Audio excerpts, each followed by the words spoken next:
Hello students, आज हम unit third जो कि सॉल्यूशन विलियन का चैप्टर है उसको कंटिन्यू करते हुए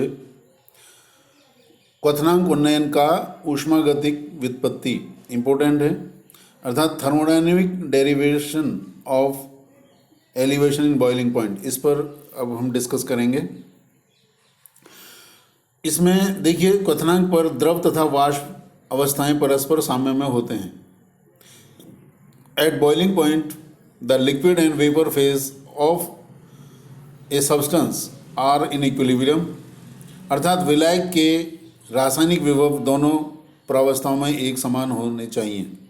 so the chemical potential of the solvent should be same in both the phases. उसको इस तरह से लिखा गया है यहाँ पे कि μ1 liquid is equal to μ1 vapours. यहाँ पे 1 का मतलब केवल लिक्विड के लिए ही है, विलायक के लिए ही है। तो इनमें जो अंतर होगा μ1 liquid is equal to μ1 vapour हो जाएगा, अर्थात जो डिफरेंस होगा केमिकल पोटेंशियल का वो भी लिक्विड और वेपर फेज में समान होगा। अब हम जानते हैं, अब लेफ्ट और राइट में जो डिफरेंशियल टर्म्स हैं उनको देखना है। हम जानते हैं कि μ1 लिक्विड, दैट इज लिक्विड प्रावस्था में विलायक का रासायनिक विभव किन तीन चीज़ों पर निर्भर करता है? टेम्परेचर, प्रेशर और x1। x1 का मतलब मोल विन पर भी निर्भर करेगा, क्योंकि ये विलियन की बात है। तो dμ1 लिक्विड की value del μ1 upon del T into D t, del μ1 upon del p into D p plus del μ1 upon del x1 into D x1, इस तरह से हो जाएगी।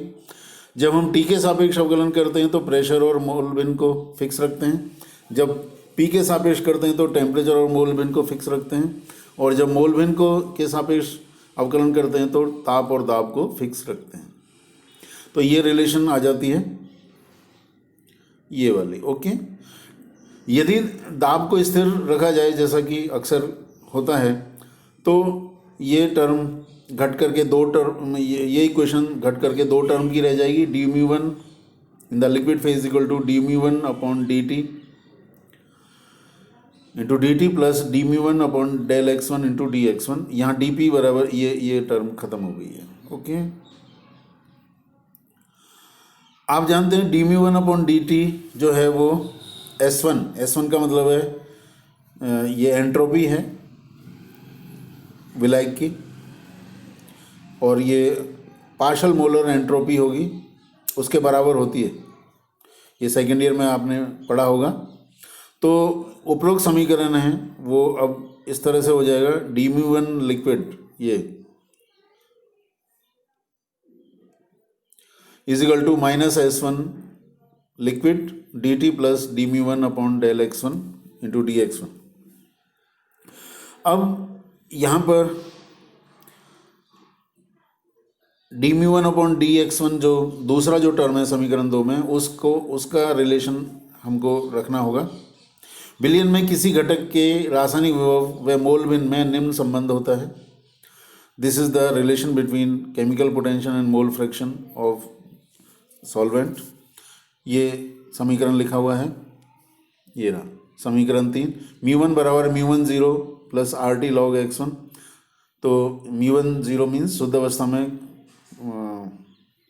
विलायक का रासायनिक विभव। तो dμ1 upon D x1 is equal to RT upon x1 हो गया। तो dμ1 लिक्विड का जो मान है इसको समीकरण 2 में रखेंगे, जो समीकरण 2 ये था। तो ये value dμ1 liquid minus S1 liquid dt plus RT upon x1 और dx1 ये हो जाएगी समीकरण 4 के रूप में मिल गई। ये आप पुटअप करके देख सकते हैं। तो यहाँ पर तो हमारा लिक्विड का हो गया। जहाँ तक वेपर फेज है, वेपर में देखिए कोई मोल भिन्न वाली टर्म इसलिए नहीं आएगी क्योंकि विलय जो है, विलय आपका वेपर फेज में विलय नहीं जा रहा, वो नॉन वोलेटाइल है। तो इसलिए केवल दो ही टर्म रहेंगी वाष्प में। तो कौन कौन सी टर्म? ताप और दाब केवल। तो इसमें जो डिफरेंशियल टर्म आएगी dμ1 vapour is equal to D mu one upon D T into D T plus D mu one upon D P into D P, और स्थिर दाब पर डी पी ज़ीरो हो जाएगी, तो डी म्यू वन वेपर बराबर है D mu one upon D T into D T, इस तरह से हो जाएगी। और हम जानते हैं D mu one upon D T ये आपका आंशिक मोलर एंट्रोपी ही है, माइनस S1 बार लिख दिया गया है। तो समीकरण 5 से ये डी म्यू वेपर फेज की हो गई और समीकरण 4 से डी म्यू लिक्विड की हो गई। इन दोनों को बराबर किया जाएगा तो ये समीकरण प्राप्त हुआ, ये वाला। तो एक तरफ वेपर फेज का है, एक तरफ लिक्विड फेज का है। लिक्विड फेज में मोल फ्रैक्शन आ रहा है और वेपर फेज में मोल फ्रैक्शन इसलिए नहीं आ रहा है क्योंकि वो केवल एक ही घटक का है। इनको रीअरेंज करते हैं तो डेल्टा एस मिल जाएगा, वेपर और लिक्विड की आंशिक मोलर एंट्रोपी का अंतर डेल्टा एस वेपराइजेशन लिख दिया गया है। और इनको डेल्टा एस वेपराइजेशन को delta H vaporization upon T के बराबर रख दिया गया है। और इसको ऊपर वाले समीकरण जिसको लेवल यहाँ पे नहीं दिखा रखा है उसमें पुट करते हैं तो delta H vaporization upon t d T is equal to minus r t upon x1 upon d into d एक्स1, ये आ जाता है। तो d t upon t square आ जाएगा, टी को इधर एक तरफ लाएंगे तो ये समीकरण आ जाती है। और इसको फिर समाकलन करना है, 1 upon t square D T को माइनस 1 अपॉन टी हो जाएगा। टेम्परेचर का जो लिमिट है वो टी बी नॉट अर्थात शुद्ध विलायक का जो क्वथनांक था उधर से और विलयन का क्वथनांक टी बी एस वहाँ तक आपको लिमिट लेनी है। इसी तरह से minus R upon delta H vaporisation को कांस्टेंट मानते हुए बाहर रखा गया है, 1 अपॉन x1 डी एक्स1 लॉग x1 हो जाता है। तो इंटीग्रेशन करने पर थोड़ा मैथमेटिक्स है, मैथ वालों को दिक्कत आती है, आपको नहीं आनी चाहिए। तो ये आ जाती है इंटीग्रेशन करके, और उसको जब हम मैथमेटिक्स का फॉर्मूला लगाते हैं तो ये left hand side 1 upon T B S minus 1 upon T B naught, right hand side में x1 को log 1 माइनस x2 लिख दिया गया है क्योंकि आप जानते हैं x1 is equal to 1 minus x2 हो जाता है। और क्योंकि x2 की वैल्यू काफ़ी कम है तो log 1 माइनस x2 को x2 minus x2 square upon 2 factorial, और इसमें भी केवल माइनस x2 को ही लिया जा सकता है क्योंकि x2 की वैल्यू इतनी कम है कि इसके स्क्वायर और क्यूब टर्म नेग्लिजिबल हो जाएंगी। तो कुल मिला के log 1 माइनस x2 को हम कह सकते हैं माइनस x2, और पहले ही माइनस है तो माइनस माइनस प्लस हो जाएगा कुल मिला के।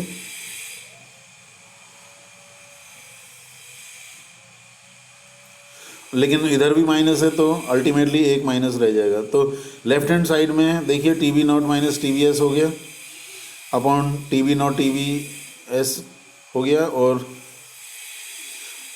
ये आर x2 इस तरह से हो गया, और ये यहाँ पर x2 को n2 अपॉन n1 लिख दिया गया है क्योंकि तनु विलयनों के लिए x2 की वैल्यू इतनी ही हो जाती है।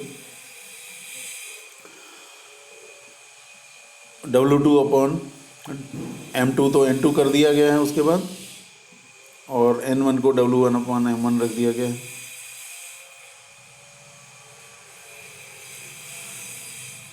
डेल्टा टी बी की value T B naught square को उधर ले गए। यहाँ पे टी बी नॉट स्क्वायर कहाँ से आया, ये यहाँ से आ गया था T B S into T B not.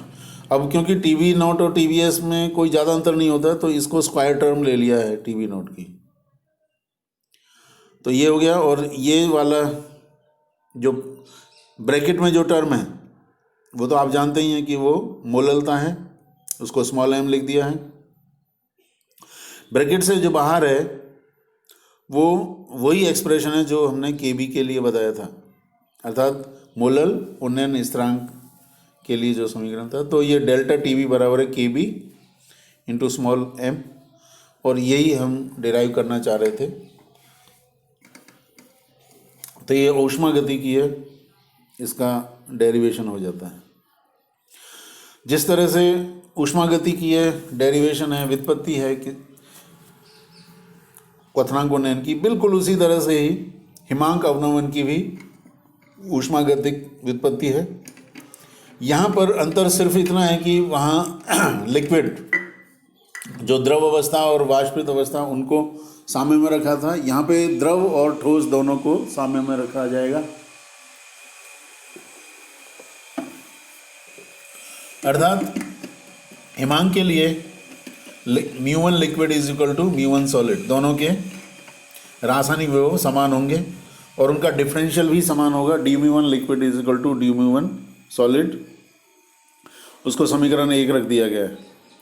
जो μ1 है लिक्विड का, वो अगेन ताप, दाब और मोल भिन्न x1 के ऊपर निर्भर कर रहा है। तो dμ1 लिक्विड, फिर del μ1 upon dt into D t, del μ1 upon D P into D p, del μ1 upon del x1 into D x1, इस तरह से हो गया। और स्थिर दाब पर ये डी पी वाली टर्म 0 हो जाएगी और dμ1 liquid is equal to -s1 liquid dt plus RT dx1 upon x1 हो गया। सॉलिड में केवल टेम्परेचर प्रेशर ही आएंगे, क्योंकि सॉलिड फेज हम केवल विलायक की ही कंसीडर करते हैं जब वो फ्रीज होता है।